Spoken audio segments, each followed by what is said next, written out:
Hey guys, it's Danny. Today we're talking all about black spots and patches on orchid flowers, aka botrytis. I know I touched base with the subject in other videos, but I don't actually have a dedicated video to this ailment. So because I do get comments from time to time regarding this issue, and I just purchased a wonderful mini phalaenopsis from the flower shop, and it's fragrant. We're gonna talk about it towards the end of the video. I thought 'tis the time to make this video. So we're gonna talk all about what causes these spots, how do we fix them, how do we prevent them, all of that fun stuff. So before we start, don't forget to give this video a like if you end up enjoying it, and why not subscribe? I post multiple times a week and it's completely free. But if you're feeling extra and you can, consider further supporting my channel by becoming a member, using the affiliate links down below, checking out the merch, or using the super thanks option below my video. Right, so let us start with what are these dark spots and patches that can sometimes appear on orchid flowers. Generally speaking, they are a fungal infection, most often than not a botrytis infection. It's quite a common ailment, and you'll be happy to hear it doesn't really pose a threat to the life of the orchid. Leaves of orchids are protected by a cuticle, and in the case of phalaenopsis orchids, the cuticle is quite thick. So pathogens have a hard time reaching the inner layers of the leaf. Even so, you might know that if you manage to break a leaf, or if you have some pests that graze on the leaf, sometimes some areas can become infected and they will look like dark patches. And that is because the protective layer, the cuticle, is disrupted.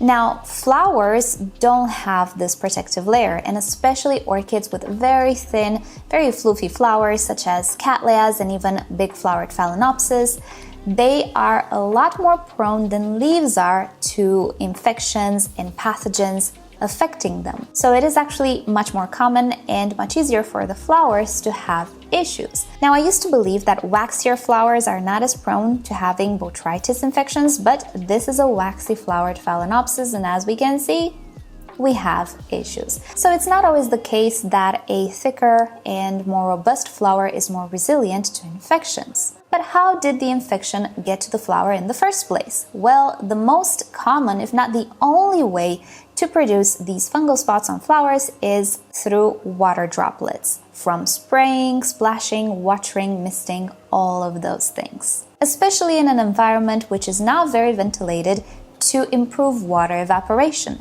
The more water droplets sit on the flowers, the more they can accumulate pathogens, bacteria, fungal spores that can affect the flowers. In flower shops, they don't get watered like we water them, either by dunking the orchid into a different container or making sure that we water on top of the pot without splashing water everywhere.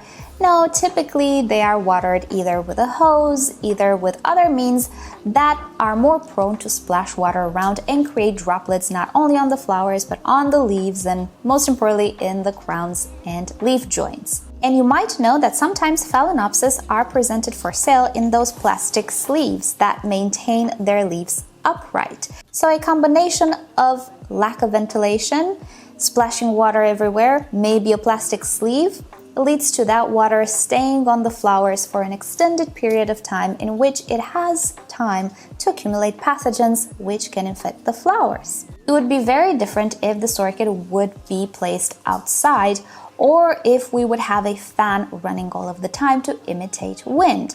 It would also be great if phalaenopsis would not be placed very cramped together and we would have a lot of ventilation. But this is an ideal world, it doesn't really happen. And it's very common for flower shop orchids to develop these spots after they are watered, if conditions are right, maybe if temperatures are lower as well, and water stays on the flowers a little bit too long. And if we take a close look at my plant here, we can see that one of the spots is right in between one of the petals and the sepals, right where they meet. Well, in that place where they meet, water got trapped. So it was very likely that this facilitated the infection as well. Luckily for us, botrytis and fungal infections on the flowers do not generally affect mother plants. They are also very unlikely to travel to other flowers unless they develop and then we splash again with water and droplets with fungal spores from this flower reach a different flower. Other than that, in dry air, they do not pose a threat. Even if fungal spores reach other flowers, they're unlikely to develop if they don't have a body of water to develop in. So because many of you asked me if there is an issue leaving these flowers on, do not worry, the orchid most likely will be absolutely fine. And more than that, the other flowers are likely to be absolutely okay as well. However, this flower, it cannot be fixed anymore because this is damaged tissue. We cannot revive it. In many cases, if the conditions are kept dry and you don't splash water around, these fungal spots will not advance. They will not enlarge. They will remain as they are, and the flower can be absolutely fine. It's not gonna look very pretty perhaps, but everything will be okay and it will not wilt faster. In some cases, these fungal spots can actually extend and the affected flower can indeed wilt faster. It all depends on the individual case and if the infection is active or not. So how do we fix botrytis? And the answer is we don't. There is nothing we can do about it. Furthermore, you are highly likely to produce even more damage if you try to treat it with hydrogen peroxide or fungicides or things of the sorts. Because in the end, the more water droplets we leave on the plant, the active substance will deteriorate. So most likely what we will have left behind is just water, and we're gonna be back to square one, where we're gonna have excessive water on the plant staying there for a lot of time due to lack of wind and ventilation and all of that, and creating even more issues. So the best thing to do is to let everything be and maintain the orchid as dry as possible. And by this I don't mean don't water it. Roots, totally different story. But I'm saying the top of the orchid, flowers, leaves, keep them dry. No misting, no splashing water about. Try to keep all of these things dry. In a living room, in our home conditions, things are very different than they are in nature. We also grow them differently. We're trying to make them grow upright. All of these things mean that we need to care for these orchids a little bit different. We need to have a different set of rules than how things would work in a natural setup. So the drier we keep everything, the better. So sadly, yes, the flowers can never be recuperated to look in tip-top condition. But it doesn't necessarily mean that they will wilt faster. And it certainly doesn't mean that new flowers on the flower spike or branches will have botrytis too. No, as long as those flowers are kept dry, everything should be okay. Also, you do not have to cut the flower spike all the way down or anything of the sorts. As I was saying, the infection doesn't really travel towards the orchid, its stems and roots and all of that. So, because we cannot revive damaged tissue, the best thing to do is to prevent botrytis in the first place.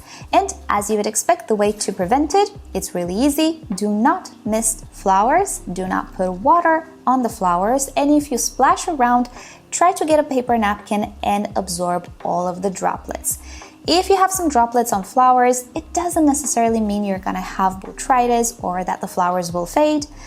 But it's a risk. You never know what's going to happen.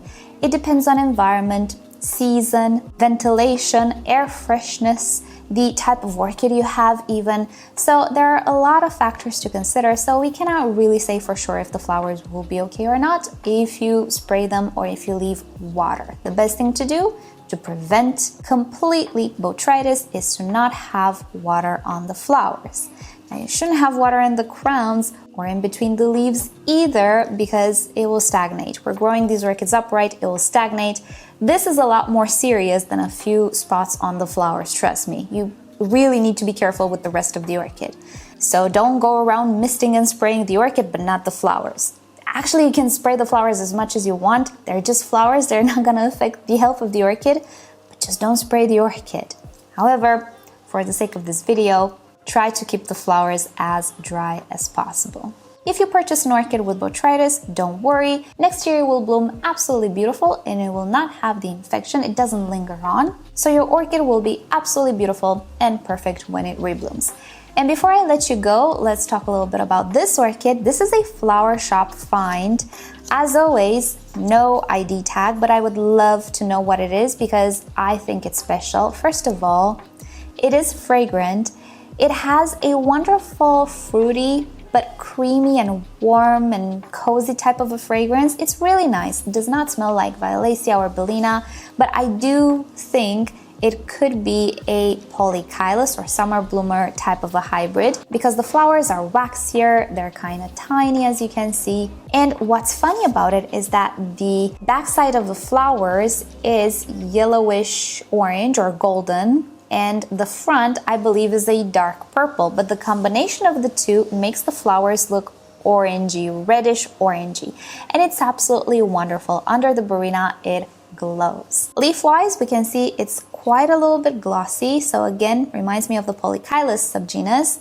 And yeah, the fragrance alone is absolutely amazing, even if the flowers might not be the showiest. If you see it in flower shops, definitely give it a sniff. It's the same price as any other Phalaenopsis. I don't believe it's a miniature. I think it's gonna be a medium-sized orchid, and I think it's an awesome find. It's not every day that I see these types of orchids in the flower shop, and I get very excited whenever I found one. So thank you so much for watching. Hope you've enjoyed hanging out with me today, and I hope you learned something new. Don't forget to subscribe, and with that said, I hope you have a great day, and I'll see you guys next time.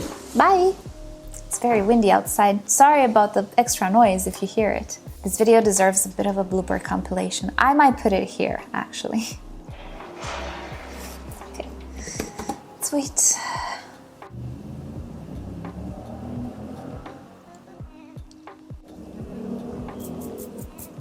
Cuticle is, and that,